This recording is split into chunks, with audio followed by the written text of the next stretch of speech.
adventure in Finland on W4CY Radio.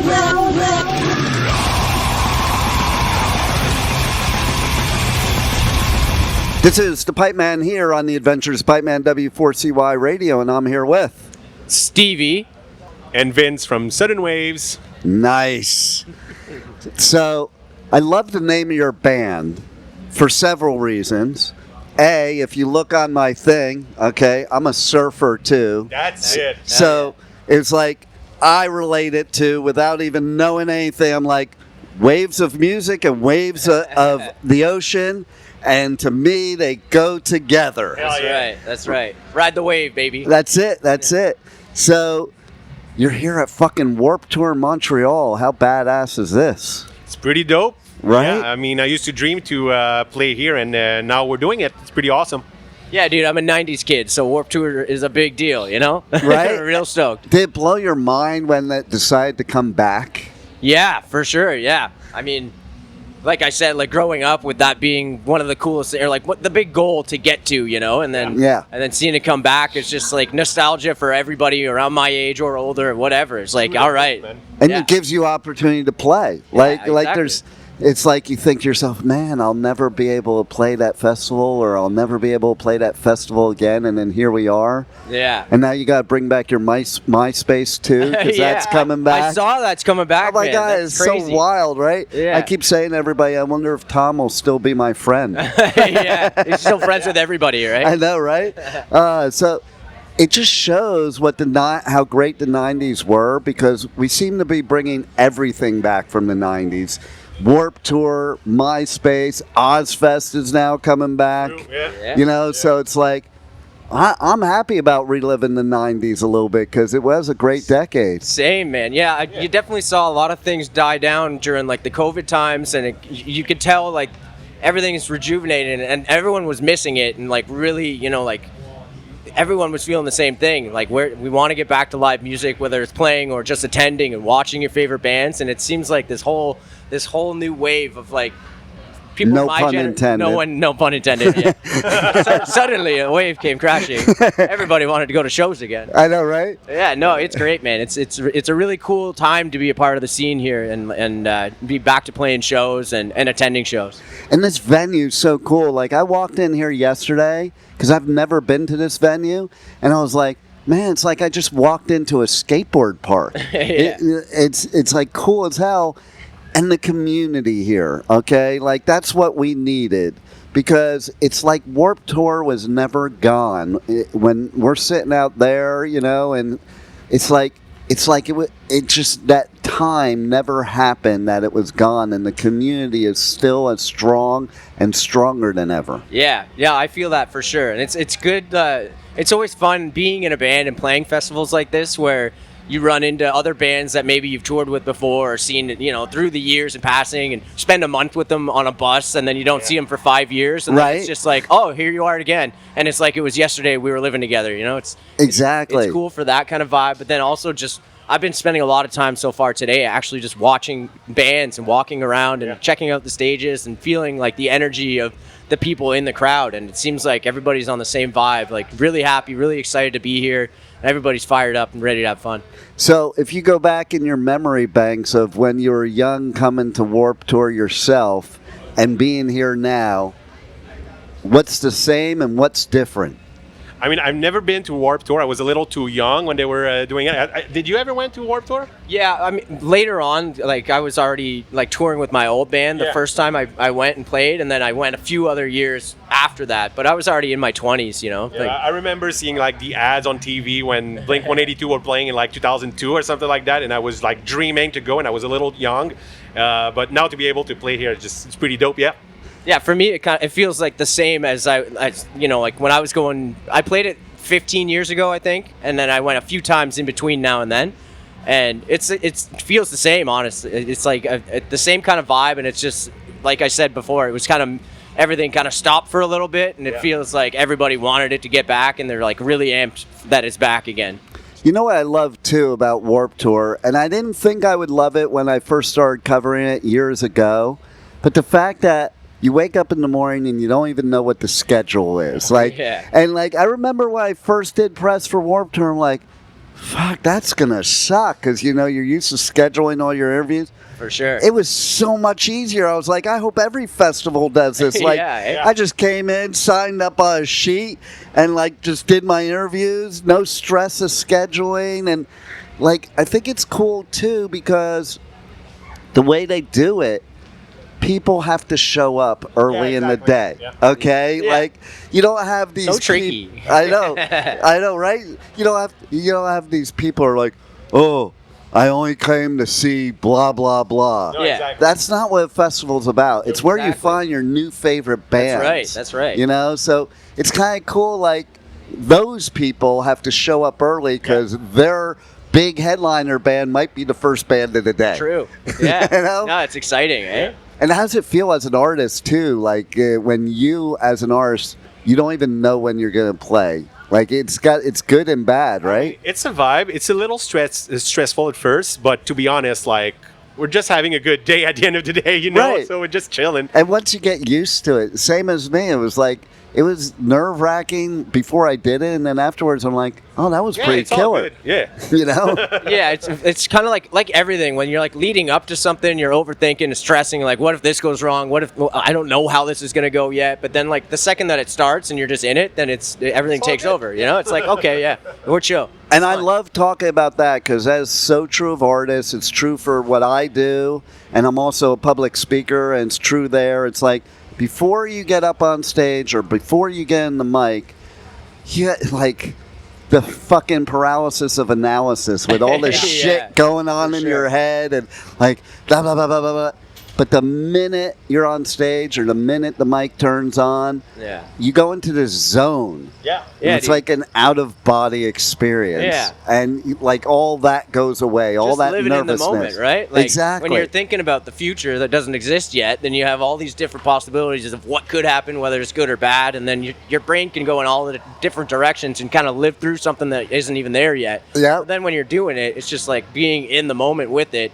It's just a ride, and you just gotta hang on. Exactly. Like I always talk about it too on the motivational side of like, you know, worry. People spend so much time worrying about things that may or may not happen Yeah, and spend exactly. so much energy on it. Yeah. So that's what we're talking about here. We'll spend energy on stuff that probably won't happen. Yeah, Man, you put your body and your brain through something that didn't happen yet, or might not happen, or probably won't happen, or Yeah, could exactly. happen, but who knows? You know what I mean? You just Exactly. like stress yourself out for no fucking reason.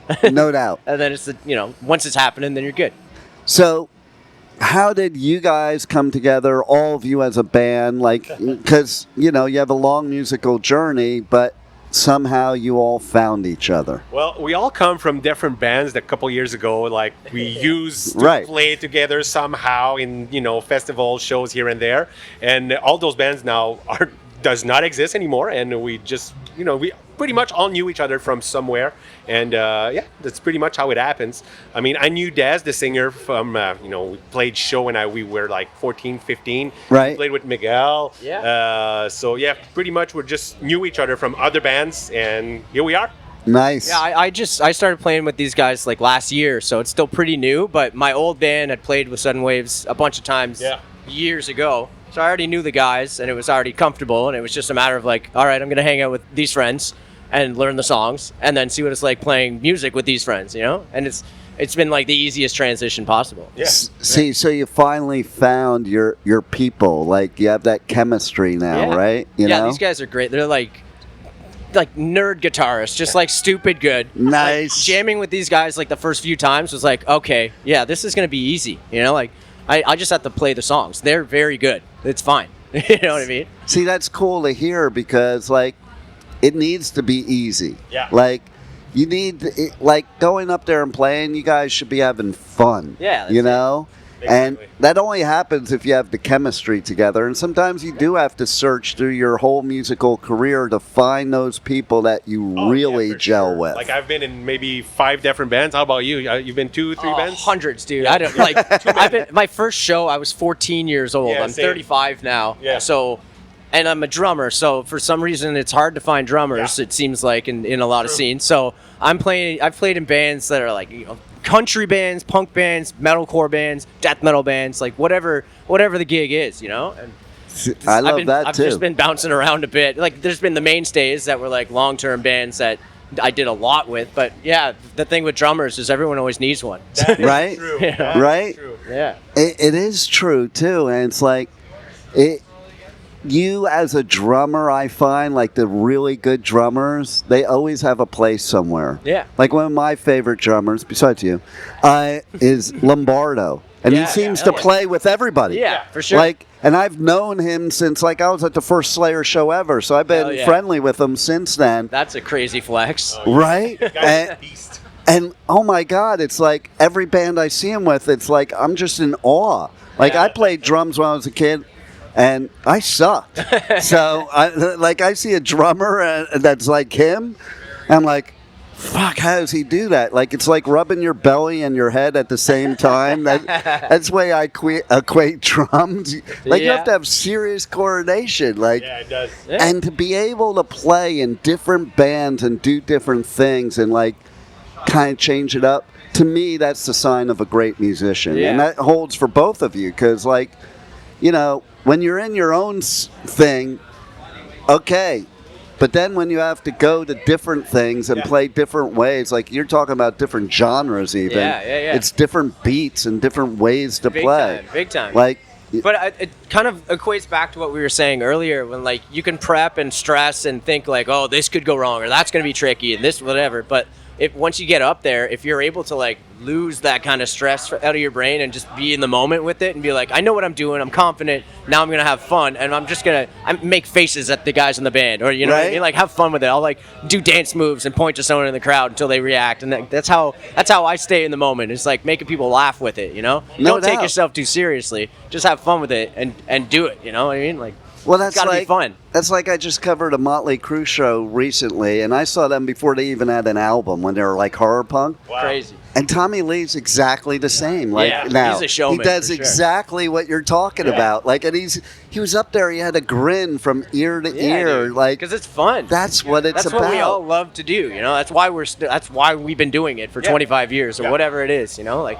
it's because this is like built into us. This is our thing that we love to do. Yeah. Like, I couldn't not do it. If you're Like, not go crazy. I say it all the time. If you're not having fun creating the music or playing the music, this is the wrong industry to be in. Oh, yeah. Like, there's so many out there that you can tell they're not having fun. It's like, then why the fuck would you do this, man? It's not like an easy thing to do either. There's a lot of work involved. Like, a lot Yeah. of people that aren't in it, you know, just think it's this glorious, luxurious you kind have of the lifestyle, dream you know? job. Like, You have the dream nah, dude, job. You're You- like working hard, like Yeah. a lot. No- You're doing no a lot doubt. of shit. Whether No- it's like prepping for shows or the actual day of the show, like, there's a lot going on, and if you're not like, if it's not the thing that you love to do, then for sure you could be miserable doing it. Yeah. And then Exactly. that's the people you're talking about. And They're people just look sour all at the you, time. they're like, oh, you're living the dream life. And they talk about, oh, you're traveling the world. Yeah, you're seeing venues Yeah, all over the or world. I had to take a shit in a bag on a bus because the toilet's broken. You know what I mean? Like,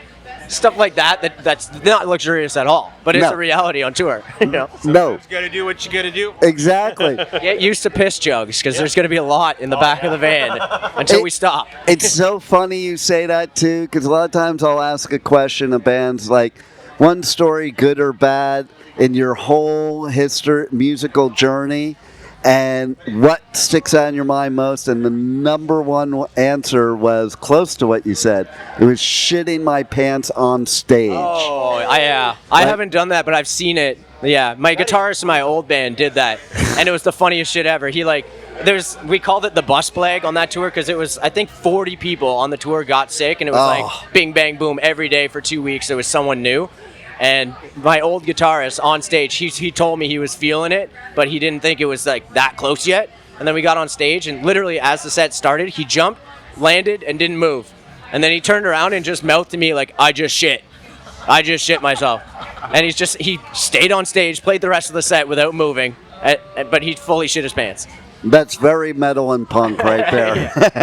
I puked in a bucket the next day because I got it after that. So I'm playing drums, and like, I brought a full garbage can on stage behind my drums just in case. And sure enough, halfway through, I had to lean back and just puke in a bucket. Oh, And how about, like, I just got done during, like, European and UK festivals, and I think of drummers there with the heat, that it was so bad that, like, there's drummers that literally get heat stroke and pass out in the middle of the set. Yeah. Because Yeah. it's, like, such energy you have to put out there playing drums. And when you're playing in that kind of heat, oh, my God. Like, I wonder how anybody does it, to be honest. But especially that's if you're the hard having, work. If you're having fun all day before your set, meeting like seeing the other people that you haven't seen in a year or whatever, so you're having a drink with them, and then there's another band that you haven't seen in 2 years, so you're drinking with them, and next thing you know, you're like half in the bag going up on stage, completely dehydrated, and then you're like, let me just like do cardio for 45 minutes as fast as I can. Like, Right. You know what I mean? Exactly, 100%. It catches up.